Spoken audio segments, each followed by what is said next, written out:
special family. Welcome back to another video. If you're new here, hi, I'm Autism Mom, and on this channel we talk about autism and everything in between. If you like to be part of the family, click that subscribe button, hit that notification bell, and you'll know whenever I post another video. Thank you guys to the new subscribers for joining the family. We're almost at 8,000 subscribers. I'm loving it. I'm loving it. Welcome, welcome, welcome from me and our gang here over at Autism Mom's channel. Today is another episode of AITA.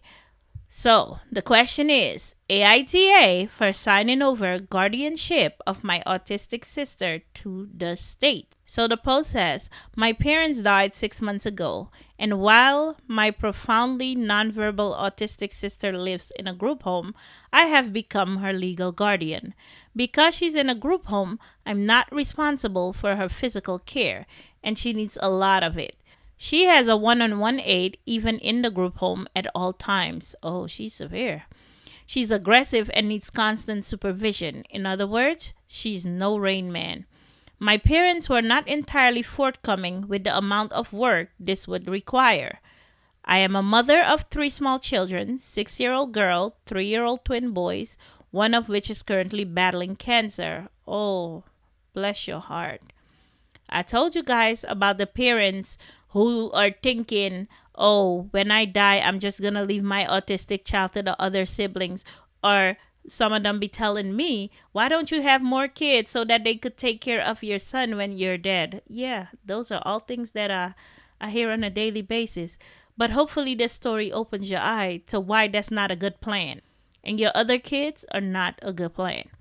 There is always some kind of need with my sister. The phone is glued to my face. I always have to be available for emergencies, have to constantly make medical decisions, have to constantly talk to new staff due to high turnover rates, etc.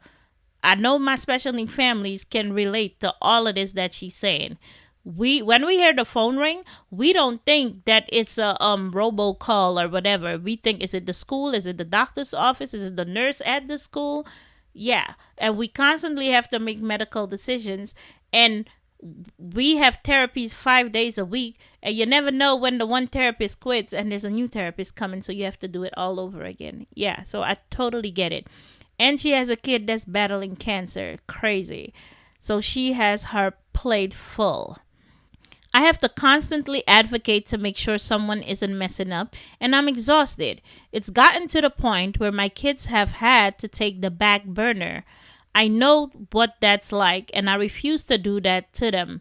So she practically experienced being on the back burner due to this special needs sister, and now it's like a cycle. It's happening all over again with her kids, and yeah, that can trigger some feelings and emotions.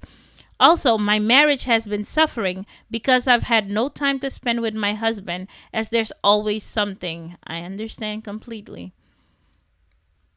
The final straw was when at the last minute I had to miss my daughter's ballet recital, which devastated her. She was looking forward to this for months, because the group home gave me no notice that they are no longer taking clients like my sister, and I had 2 weeks to find a new place, and I got this phone call hours before her recital. I had to send my neighbor to go and pick her up. By the skin of my teeth, I found a place for her, but this was the final straw. I feel so guilty, like I've failed my parents and my sister, but I'm a mother and my family must come first, period. All extended relatives are saying that I'm an a-hole, but of course, none of them are prepared to step up to the plate. I know this will make my sister fall through the cracks, but I have to put my family first. Am I the a-hole? See, this is why I do these Am I the a-hole autism version stories, because these are real life situations that I see in the autism community. These are real life situations that people email me on and message me on. I make these stories, or I discuss these stories, because I don't think that having your other kids as a backup plan is a good idea. You have to think of the fact that they will grow up, they will be adults and have their own family. Yes, it's their sister or brother, but does that mean that they have to put their family on the back burner to accommodate their sister or brother, or not have a life to accommodate the sister or brother?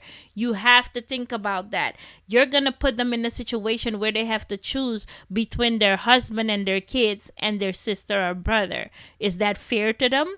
Ask yourself that question. Let's look at some comment like we usually do. I am scared 1138 says, you're not the A.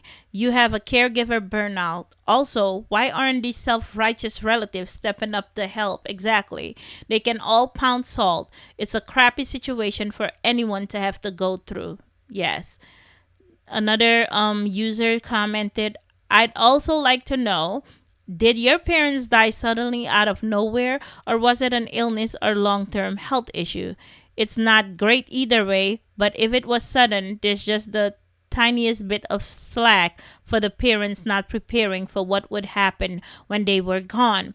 Original poster was not informed about the amount of work that was required. I wonder if the rest of the family had any idea. If they had absolutely none, why do they seem to care so much about a family member they seem to know nothing about? Why didn't they care and help when the parents were alive? Every adult in the sister's life failed her. This is not on original poster at all. She did the best with the situation she was handed, and you can't blame someone for failing at something incredibly difficult that they were purposely not prepared for by the people that left them with it. Another poster said, every adult except the original poster who has been trying to do more than one person can possibly do. Original poster has not failed at her portion of this. So let's try this again. Posted, in her portion? Of course not. She went above and beyond. Problem is, she was left with 100% of the responsibility that should never have happened in the first place. So the pleasant addition replied, yes, this is a failing of literally everyone but the original poster and their sister. Yes, literally everyone, because we as a society as a whole have chosen to treat disabled people as less worthy. Ooh. So here comes a different person with a, oh, this is becoming, here's a different comment. Please stop with that. I know people who work with severely autistic people. The horror story these workers' family members need to deal with is heartbreaking. Stop this Barney World bull and pretend that a severely nonverbal, diaper pooping, aggressive and violent disabled person is just as easy to take care of as someone with slight autism or other disabilities. I'm so sick of these self-righteous people acting like these unfortunate severe cases just require so much care that even one-on-one care is so not enough. The resources required to even attempt it is ridiculous. You tell me how society could better handle this situation if the family can't even cope. Ooh.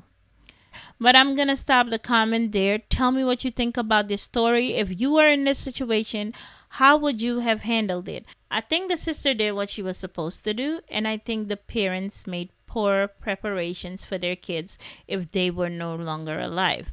So tell me what you would do in this situation and link it in the comments below.